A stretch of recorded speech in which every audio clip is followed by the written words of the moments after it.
तो कह रहे देखिए, ननु वैध हिंसायाः पापजनकत्वे बलवद अनिष्ट अनुबंधी इष्ट साधकत्व रूपस्य विधि अर्थस्य अनुपपत्ति है।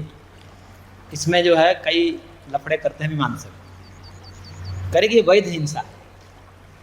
श्रुति ने कहा है श्वेतम छागम आलभेत, श्वेत बकरे को बलि दो। अब श्रुति ने कह दिया है, तो अब श्रुति कह दिया तो श्रुति की बात माननी पड़ेगी आपको, बलि है, क्योंकि जो श्रुति ने कह दिया वो श्रेष्ठ हो गया। अब चूंकि ये है कि ये भी तो हिंसा ही है, तो कह रहे कि ये हिंसा श्रुति समर्थित है इसलिए वैध है। जैसा आजकल भी होता है कि ऐसे खुलेआम आप गाय काटोगे तो सरकार पकड़ लेगी, और सरकार को रुपया पैसा दे दो, उनसे सर्टिफिकेट ले लो गाय काटने की, तो बोलेगा अब ठीक है। क्यों? सरकार से अनुमति मिल गई, अब उसको कोई पुलिस पकड़ नहीं सकती।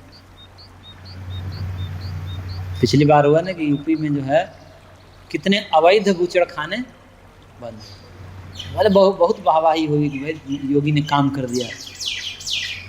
अवैध हुआ, वैध क्या है फिर? तो बोले वैध है कि उनके पास जाओगे, महाराज हमको इतना पैसा ले लो, दे दो, सर्टिफिकेट काटने की अनुमति दे दो, तो पैसा ले करके सरकार अनुमति दे देगी, अब काटो, वैध हो गया। अब उसको पुलिस नहीं पकड़ सकती, लाइसेंस दिखा देगी, देखिए हमने तो अपने मन से काटना, सरकार ने आदेश दिया है। तो जब सरकार आदेश दे दी तो वो जो पुलिस जो दंड देने वाली वो आपको दंड नहीं देगी। ऐसे ही यहाँ भी होता है, जब श्रुति ने कह दिया, श्रुति सबका नियंत्रण करते हुए ये कह दिया कि श्रुतम छागम आलभेत, हमारा थोड़ी दोष है। ऐसा करके मीमांसक अपने आप को बचा लेते हैं। अब आप प्रश्न उठाए, नहीं देखो हिंसा तो हिंसा है, चाहे वैध हो अवैध हो, दुख तो होगा उसको। तो नाना प्रकार के षड्यंत्र रचते हैं, कहते हैं कि इसको तो देखिए मरना ही है, पशु है, कभी न कभी तो मरना ही है इसको, कभी न कभी मरना। ऐसा नहीं मरेगा कोई खाने के लिए मुसलमान मार देगा, और मुसलमान तो ऐसा मारेगा कि तरपा तरपा का मारेगा। उससे अच्छा है कि हम एक ही बार मारते, खचाक गर्दन अलग, क्षण भर में मर जाता है वो। और नहीं तो मुसलमान मारते तो हलाल करते हैं, धीरे धीरे आधा मार देंगे, आधा गर्दन काट देंगे और फिर तड़पेगा वो। उनका क्या तर्क देखिए, उनका आधा अलग लोग है भाई साहब, जब हंसी आती है वो कहते हैं कि भाई आप ऐसा क्यों करते हो, हलाल क्यों करते हो? दुख होता है इसे।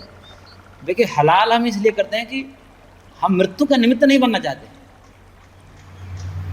हमने मार दिया, हमारे मारने से तुरंत नहीं मरा, धीरे धीरे वो स्वतः मर जाता है, इसलिए हमने नहीं मारा, तो मृत्यु का कारण उसे स्वयं हो जाता है, इसलिए हमें पाप नहीं लगेगा।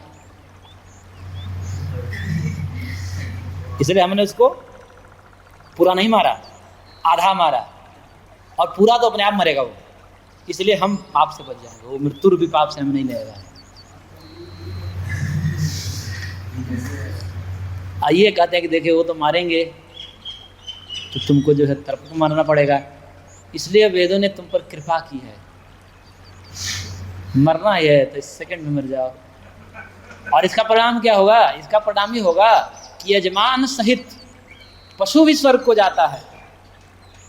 इस पर चरवाक चुटकी लेता है और कहता है कि ये जो पशु को कहते हैं कि स्वर्ग यज्ञ में बलि देकर के पशु भी स्वर्ग में चला जाता है, तो यजमान अपने पिता को ही बलि में क्यों न दे देता है, वो भी अब पिता पुत्र दोनों चले जाए स्वर्ग में।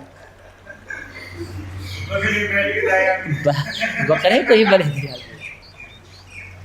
एक इस पर वो है, एक सुभाषित है कि दैवो दुर्बल घातक। ये दैव भी होते हैं, देवता भी होते हैं, दुर्बल के ही बलि लेते हैं। कभी किसी ने हाथी शेर आदि के बच्चे की बलि नहीं देखी होगी, कहीं भी बलि मुर्गा बकरे की ही दी जाती है। क्यों? क्योंकि देवता लोग भी देखिए निर्बल पर भी तरस नहीं खाते, वो भी बलवान से डरते हैं। नहीं तो श्वेतम छागम आलभेत ही क्यों कहा, बकरे की ही बलि क्यों कही, बाघ की बलि क्यों नहीं दी? क्योंकि पता है देवताओं को भी मर जाएगा, ये जाएगा तो खा जाएगा उसे। हाँ, इसलिए करे कि देखो दुर्बलता कितनी खतरनाक है, इसलिए सबल बनना चाहिए।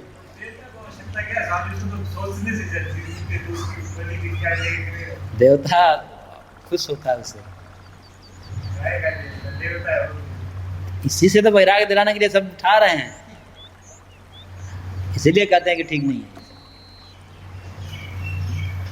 तो वैध हिंसा पर प्रश्न है कि वैध हिंसा जो है पाप का जनक होता है।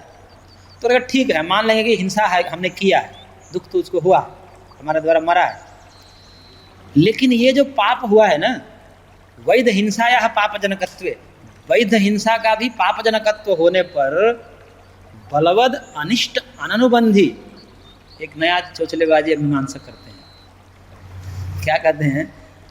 बलवद अनिष्ट अननुबंधित्व। बलवद का मतलब ये होता है, कई कारण बताते हो कि कृति साध्यता होनी चाहिए, साध्य का बोध होना चाहिए आपको, बलवद अनिष्ट नहीं होना चाहिए, तब जाकर के उस कार्य में प्रवृत्ति होती है। जैसे आप पहले समर्थ होना चाहिए, अग्निहोत्रम जुह्यात् स्वर्ग काम, ये तो विधि है, अब ऐसे ही थोड़े हो जाएगी विधि। All right, we finished another 25-minute session. Now it's time for a quick break. So I'll be back in 5 minutes. तब आप समर्थ हैं, तब जाकर के पहले तो आपको अपने कृति साध्यता का बोध होना चाहिए कि मैं ये कर सकता हूँ, मैं करने में समर्थ हूँ। अच्छा, ये पहला होना चाहिए, तब जाकर के उस कर्म में आपकी प्रवृत्ति होती है। मैं समर्थ हूँ, इसका बोध पहले होना चाहिए। अब असमर्थ हो, कोई पंगु व्यक्ति हो और आर्मी की नौकरी करना चाहे तो क्या करेगा? कर सकता है?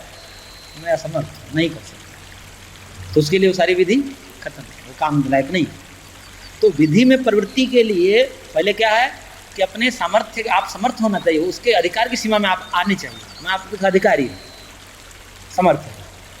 दूसरा समर्थ भी है, आपको साधन साध्य का बोध होना चाहिए कि इस साध्य को प्राप्ति के लिए अमुक साधन से ये प्राप्त होगा। समर्थ तो है आपको, लेकिन पता ही नहीं है कैसे किया जाता है, प्रोसेस पता नहीं है आपको, तो भी आप नहीं कर सकते।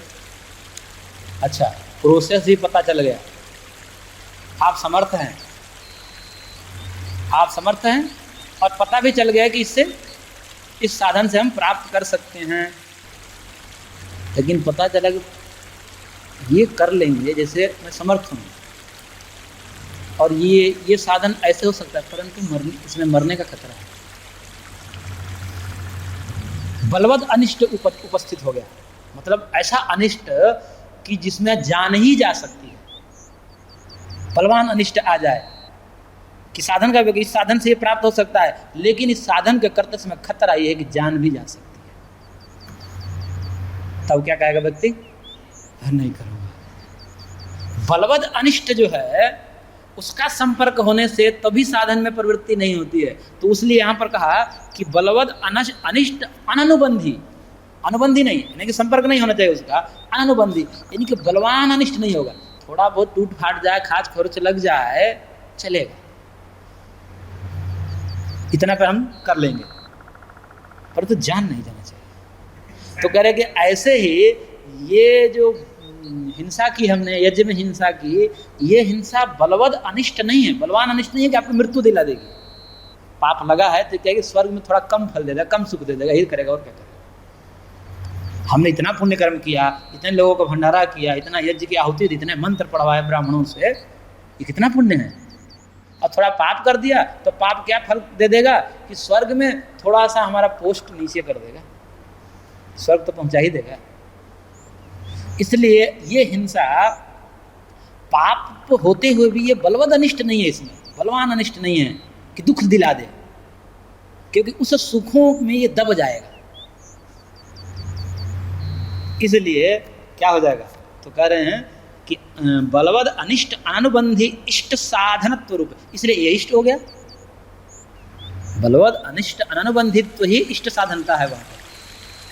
जो बलवान अनिष्ट उपस्थित नहीं करने वाला हो, यानी कि सीधा सीधा दुख देने वाला नहीं हो, वो सबके सब थोड़ा बहुत यदि पाप भी हो तो चलेगा, इसलिए उसको साधन रूप में स्वीकार कर लेते हैं मीमांसा। ये कहते हैं कि ये वैध हिंसा भी पाप होते हुए भी बलवद अनिष्ट नहीं है, इसलिए ये भी अनुकरणीय है, इसलिए कोई दोष नहीं है। इसलिए विधि अर्थ से अनुपत्ति, विधि का जो प्रयोजन है उसकी अनुपत्ति या सिद्धि नहीं होगी। जो हिंसा की विधि है वो ठीक है, गलत नहीं, ऐसा करके वो अपने आप को सिद्ध कर देते हैं। हाँ,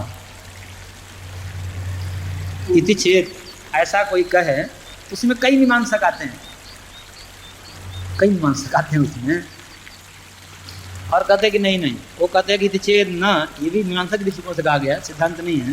करे कि वैध हिंसा जन्य अनिष्टस्य इष्टोत्पत्ति नानंतर्यकत्वेन इष्टोत्पत्ति नानंतर्यक दुःखाधिक दुःखाजनकत्व रूपस्य बलवद अनिष्ट अनुबंधित्वस्य विध्यंसस्य अक्षते है। कि नहीं नहीं, ऐसा नहीं समझना चाहिए आप, जो ऐसा कई मीमांसक ऐसा समाधान देते, जैसे अभी मैंने समाधान दिया तो वो दब जाएगा, उसके आगे क्या एक मीमांसक आता है दूसरा, वो कहता है नहीं नहीं, ऐसा अर्थ नहीं है कि विधि ने जो कहा है, वेद ने जो विधि हिंसा की कही है उतने अंश में हिंसा हो जाए तो बाकी अंश में तो पुण्य है, इसलिए ये जो है we're going to start our next study session.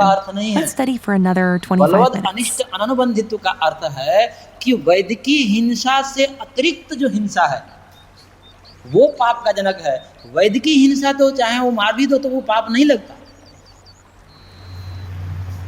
तो वैदिक हिंसा से अतिरिक्त हिंसा ही बलवद अनिष्ट का कारण होता है। ये तो इष्ट का ही साधन होता है, क्योंकि इसको बिना मारे यदि जाओगे, बिना ये पशु मारे आप यदि यज्ञ करोगे तो यज्ञ विधिहीन हो जाएगा। और भगवान गीता में कहते हैं विधिहीनम अशिष्टान्नम मंत्रहीनम अदक्षिणम श्रद्धा विरहितम यज्ञम तामसम परिचक्षते।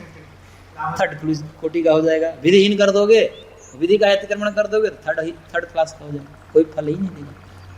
इसलिए विधि ने कहा है तो उतने अंश में वो पाप नहीं है। हाँ, विधि से अतिरिक्त यानी कि यज्ञीय हिंसा से अतिरिक्त हिंसा ही बलवद अनिष्ट का साधन है, ये तो कभी भी पाप नहीं है।